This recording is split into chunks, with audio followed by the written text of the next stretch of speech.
മാൻഡിയാസിൻ്റെ ഒരു മലയാളം സമ്മറിയാണ്. കവിതകൾ വായിക്കുന്നില്ല, പെട്ടെന്ന് തീർക്കാം. ഒരു ഏൻഷ്യൻ ലാൻഡിൽ, ഒരു പുരാതനമായിട്ടുള്ള സ്ഥലത്ത് വെച്ച് നമ്മുടെ ഖാദികൻ അല്ലെങ്കിൽ കഥ പറയുന്ന ആള് ഒരു യാത്രികനെ കാണുകയാണ്. അദ്ദേഹം 2 കാലുകൾ മാത്രമുള്ള, ഒരു രൂപമില്ലാത്ത, ഉടലില്ലാത്ത, കാലുകൾ മാത്രമുള്ള ഒരു സ്റ്റാച്ചു അവിടെ കാണുകയാണ്. ആ സ്റ്റാച്ചുവിനടുത്ത്, കാലിനടുത്ത് പകുതി മുങ്ങിയതായിട്ടൊരു മുഖവും കാണുന്നുണ്ട്. എന്താണ് മുഖത്തിന്റെ എക്സ്പ്രഷൻ?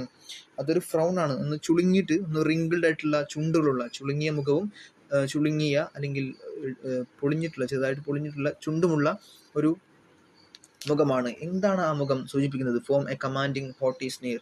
അത് ഒരു അധികാരിയായിട്ടുള്ള അല്ലെങ്കിൽ ഒരു കൽപ്പന നൽകുന്നതായിട്ടുള്ള ഒരു രൂപത്തെ, അത്തരത്തിലുള്ള ഒരു പരിഹാസ്യമായിട്ടുള്ള, ധിക്കാരിയായിട്ടുള്ള ഒരു പരിഹാസത്തെ നമുക്ക് കാണിച്ചു തരുന്നതാണ്.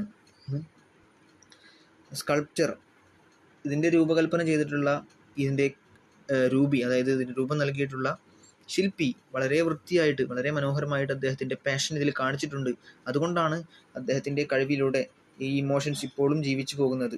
അതായത് അദ്ദേഹത്തിൻ്റെ മുഖത്തിൽ ഈ ഇമോഷൻസ് നമ്മൾ കാണുന്നുണ്ടല്ലോ, അത് തുടർന്ന് നിന്ന് പോകുന്നത് ഈ സ്കൾപ്ചറുടെ, ഈ ശില്പിയുടെ കഴിവ് കൊണ്ടാണ്. കാർവ്ഡ് ഫോർ ഈ രൂപമില്ലാത്ത ഇല്ലെങ്കിൽ ജീവനില്ലാത്ത ഈ കല്ലിലും ഇപ്പോഴും ഈ രൂപം തുളുമ്പി നിൽക്കുന്നത് അദ്ദേഹത്തിൻ്റെ കഴിവാണ്.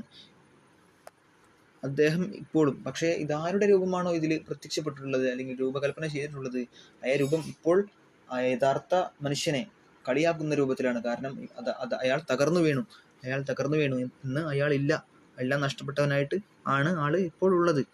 പിന്നെ പറയുന്നത്, ഇതിനെ ഈ രൂപത്തിൽ ഒരു എന്തോ ഒരു വാചകം എഴുതി വെച്ചിട്ടുണ്ട്. എൻ്റെ പേര് ഒസിമാൻഡിയാസ്, ഞാനാണ് രാജാക്കന്മാരുടെ രാജാവ്,